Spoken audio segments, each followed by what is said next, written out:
Got it, Cheetah. Well, right-handers make up most of the world, but today is all about lefties, like my daughter. Yes, I am that mom. She's going to be humiliated. But in honor of this national holiday, here are some fun facts about left-handers.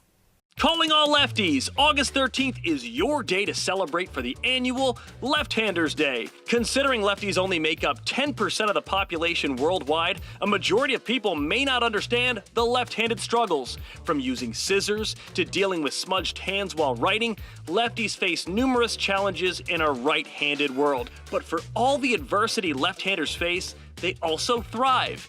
8 U.S. presidents, including Barack Obama, Bill Clinton, and George H.W. Bush, have all been left-handed. Studies have also shown that lefties can adjust easier to seeing underwater and may even be better drivers. So how does one become a left-hander? Well, the answer isn't quite that simple.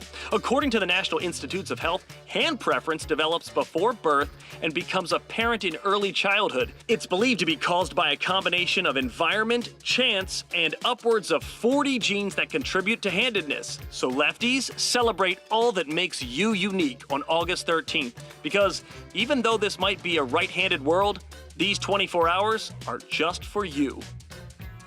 All right, people, who else is left-handed? We have a mean fist bump. It's just better than the right. Your time.